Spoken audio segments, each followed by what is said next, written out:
ऐसी अर्थव्यवस्था जिसके अंतर्गत हम व्यक्तिपरक चीज़ों का अध्ययन करते हैं, यानी कि पर्सनल चीज़ें जो हैं उसका अध्ययन करते हैं, वो माइक्रो होती है। ठीक है, वो छोटी होती है, वो बिष्टी होती है। इसका मतलब क्या है? इसका मतलब ये है कि एक घर में, जैसे आपका घर है तो उसमें आप हैं, आपके फादर हैं, आपकी मदर हैं, तो ये क्या है, एक छोटा सा एक व्यवस्था है जिसके तहत आप लोग रह रहे हैं। तो आपसे संबंधित जो अर्थशास्त्र है, जो अर्थव्यवस्था है, वो किस में अध्ययन होगा?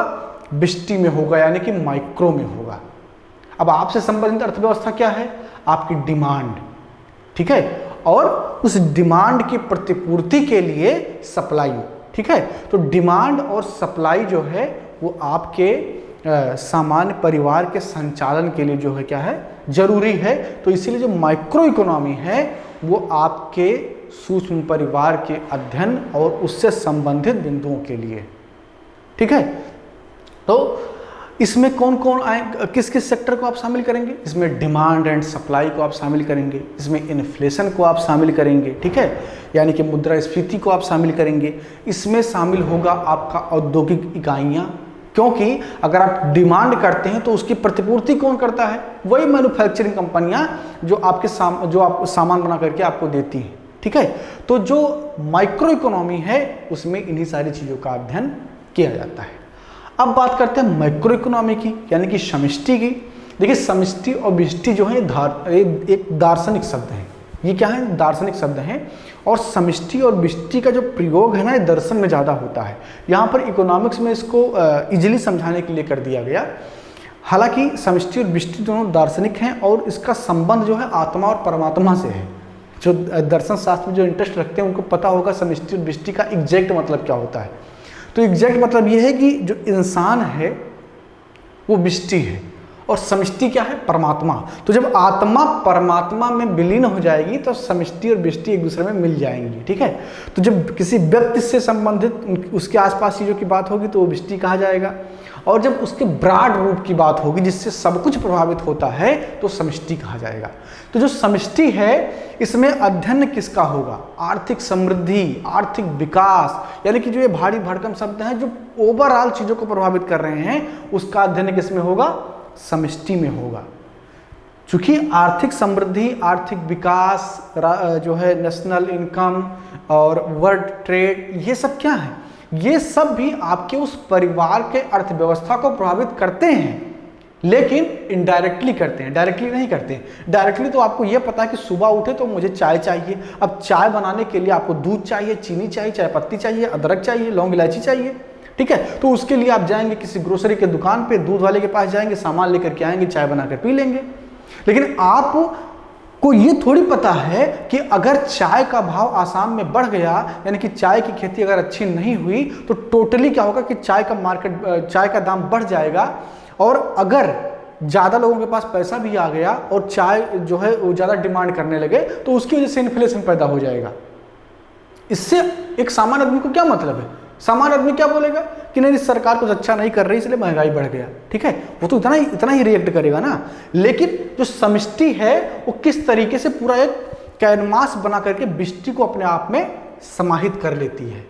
ये दोनों एक दूसरे से अलग नहीं है, बस एक सामान्य सा वर्गीकरण है कि यहाँ पर उन छोटे चीज़ों का अध्ययन किया जाएगा जो परिवार में संचालित होते हैं, और यहाँ पर वो सारे बड़े और उससे रिलेटेड चीज़ों का अध्ययन किया जाएगा जो पूरे अर्थव्यवस्था को प्रभावित करते हैं। तो ये है आपका इकोनॉमी विषय का परिचय। ठीक है, अब देखिए किसी विषय की पढ़ाई किस चीज़ के लिए आप कर रहे हैं यह महत्वपूर्ण होता है, क्योंकि इकोनॉमिक्स की पढ़ाई तो क्लास 9 से शुरू हो जाती है। आप इंटरमीडिएट, ग्रेजुएशन, इन सब में, पोस्ट ग्रेजुएशन, पीएचडी, सब जगह इकोनॉमिक्स, ठीक है, एक सब्जेक्ट के रूप में उस पर अध्ययन होता है, रिसर्च होता है। लेकिन आपकी जो तैयारी है वो किसके लिए है? वो यूपीएससी के लिए है कि यूपीएससी में आने वाले सवालों को हम अध्ययन कर लें, बस इतना सा आपका काम है इकोनॉमिक्स से। ना तो आपको अर्थशास्त्री बनना है और ना ही आपको कोई बड़ा बिजनेसमैन बनना कि आपको मुकेश अंबानी बनना है, आपको समझना है कि मार्केट चलता कैसे है।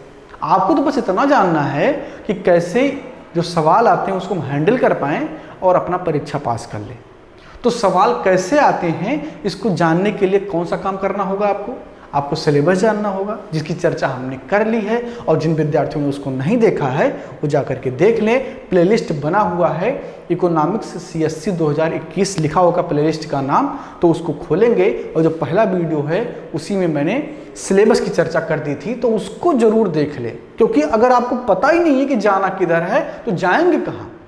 अगर चौराहे पर खड़े हैं और वहां पर 4 रास्ते हैं, आपको नहीं पता कि जाना किधर है, तो किधर जाएंगे भाई। तो ये पता होना चाहिए ना कि हमारा रास्ता किधर है, हमको जाना किधर है।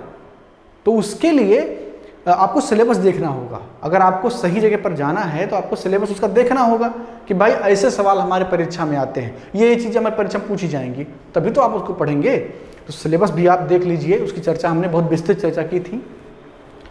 सिलेबस देख लिए, फिर क्वेश्चन के टाइप, और उसके बाद में उस लड़ाई को जीतने के लिए किस प्रकार की हमारी रणनीति होगी और उसमें क्रियाकलाप किस प्रकार होंगे, वो है ये, ठीक है, जो यहाँ पर लिखा हुआ है। तो हमारा जो पढ़ाई का तरीका होगा वो इसी प्रकार होगा।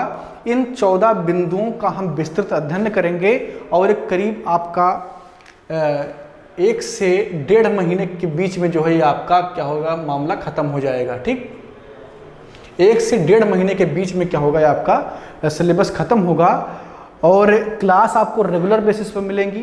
ठीक है, टाइमिंग जो होगा वो दोपहर में आपको बता दिया जाएगा, या तो 4 बजे के आसपास या हो सकता है 1 बजे के आसपास आपको क्लास मिले। ठीक है, तो जो हमारा पढ़ने का तरीका होगा उसमें जो हमारा पहला टॉपिक होगा वो है मुद्रास्फीति, जिसे इन्फ्लेशन कहते हैं। बहुत ही इंपॉर्टेंट टॉपिक है, इस बार की परीक्षा में भी इससे कई सवाल आए हैं। ठीक है, तो ये मोस्ट इंपॉर्टेंट टॉपिक है इन्फ्लेशन, इसीलिए मैंने सबसे पहले इसका चयन किया है पढ़ाने के लिए। दूसरा जो टॉपिक है वो नेशनल इनकम यानी कि राष्ट्रीय आय है।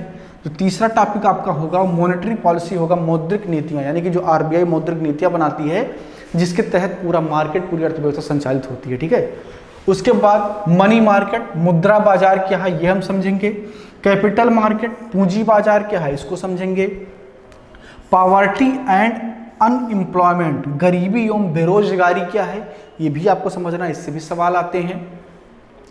फिजिकल सिस्टम, राजकोषीय व्यवस्था क्या है। ठीक है, बजट जो बहुत महत्वपूर्ण होता है वो इसी सेक्शन में हम डिस्कस करेंगे। टैक्सेशन, कर प्रणाली, कर चोरी, कर वंचन, ये सारी चीज़ें जो है मैट और ये सारी जितने टैक्स लगते हैं उन सब का अध्ययन हम टैक्सेशन में करेंगे। जो 9वां आपका होगा उसमें हम इन्वेस्टमेंट यानी कि निवेश की बात करेंगे। निवेश के तहत आप FDI, FPI, ठीक है, इन सारी चीज़ों का आप अध्ययन करेंगे। बहुत ही महत्वपूर्ण टॉपिक ये भी है, इससे भी खूब सवाल आते हैं। एग्रीकल्चर, ये इस बार UPSC ने हिलाया है सबको। एग्रीकल्चर वाले सेक्शन से खूब सवाल इस बार आए हैं, मतलब जितने आने चाहिए उससे ज़्यादा आए हैं। क्योंकि होता क्या है कि UPSC अपना ट्रेंड किसी को समझने नहीं देती है। अगर आप बहुत होशियार बन रहे हैं कि नहीं नहीं हमको पता है कि यही सवाल ऐसे टाइप का सवाल आता है, नहीं नहीं ऐसा कुछ नहीं है। UPSC अपने आप को कब बिल्कुल से बदल ले, किसी को कुछ पता नहीं होता है। तो एग्रीकल्चर से इस बार सवाल थोड़ा ज़्यादा आया था, इसलिए हम इसको भी इम्पॉर्टेंट की श्रेणी में रखेंगे और इसका विस्तृत अध्ययन करेंगे। WTO, ठीक है, वर्ल्ड ट्रेड ऑर्गेनाइजेशन, विश्व व्यापार संगठन, इसकी भी हम चर्चा करेंगे। बहुत ही महत्वपूर्ण है, इससे खूब सवाल आते हैं। इसकी पॉलिसीज जो है और इसके नियम क्या हैं, इसकी स्थापना, ये सारी चीज़ें हम इसमें समझेंगे। इंडस्ट्री, उद्योग के बारे में हम समझेंगे। कंपनी क्या है, कंपनी एक्ट क्या है, वो काम किस तरीके से करती है और उससे रिलेटेड जो मुद्दे हैं उसको इसमें हम समझेंगे। बैंकिंग सिस्टम, बैंकिंग सिस्टम बहुत महत्वपूर्ण, खूब सवाल इससे आते हैं। CRR क्या है, SLR क्या है, ठीक है, बैंक रेट क्या है, रेपो रेट क्या है, और इसका जो रिलेशन है ना इससे बहुत ज़्यादा है। मुद्रास्फीति और बैंकिंग का आपस में गहरा संबंध है। ठीक है, और उसके बाद में जो हमारा टॉपिक होगा वो है वर्ल्ड बैंक और IMF यानी कि विश्व बैंक और अंतर्राष्ट्रीय मुद्रा कोष, इसका भी हम अध्ययन करेंगे। ठीक है, तो ये होगा हमारा तरीका पढ़ने का। इतने टॉपिक आप इसको नोट कर लीजिए। एक काम कीजिए, आप जो आपके पास रफ कॉपी हो या कोई फेयर कॉपी जिसमें आप अपना नोट्स बनाना चाहते हैं, उसमें इसका एक जो है लिख लीजिए कि आपको इस तरीके से पढ़ाई करना है। और जब मैं आपको इन्फ्लेशन पढ़ा दूं पूरा तो आप उस पर टिक लगा लेंगे कि इन्फ्लेशन मेरा कंप्लीट हो गया। जब मैं आपको नेशनल इनकम पढ़ा दूँ तो आप उस पर टिक लगा लेंगे कि हमारा ये हो गया। इस प्रकार जब हम इसको पूरा कर लेंगे तब आप बता दीजिएगा कि सर आपका जो आपने जो लिखाया था वो पूरा कंप्लीट हो गया है। ठीक है, देखिए हमारा उद्देश्य है कि सब कुछ जितना वादा किया गया वो आपको मिल जाए। ठीक है, तो ये पूरा क्रम होगा और मैंने जैसा कि आपको बताया कि 1 से 1.5 महीना लगेगा इसको कवर करने में। आपको पर डे क्लास मिलेगी। देखिए क्लास का ड्यूरेशन हम बहुत बड़ा नहीं कर सकते हैं, ये एक टेक्निकल प्रॉब्लम है। ठीक है, क्लास आपको 20 से 25 मिनट के बीच में मिलेगी, इससे बड़ी क्लास आपको नहीं मिल पाएगी। इसके लिए अब आप परेशान ना हो कि मुझे क्लास बहुत बड़ी चाहिए। मैंने बताया कि 1 से 1.5 महीने में मैं कवर कर लूँगा। और साथ ही साथ और सब्जेक्ट भी चल रहे हैं। आपको एक क्लास सुबह जियोग्राफी की मिल जाती है, तो दोनों को पढ़िए, इतना बहुत है। अगर आपको आप किसी कोचिंग में भी जाएंगे ना तो वहाँ पर 1.5 से 2 घंटे की पढ़ाई होती है। जितना मैं यहाँ पर 20 से 25 मिनट में पढ़ा देता हूँ वो उसको 45 मिनट में पढ़ाते हैं। और आपको लगता है कि नहीं बहुत तेज़ी जो है सिलेबस चल रहा है, 2-2 साल लगा देते हैं सिलेबस को पढ़ाने में वो लोग, और पैसा लेते हैं आपसे 1.5 लाख रुपए। यहाँ पर कोई पैसा नहीं पड़ रहा है आपसे। और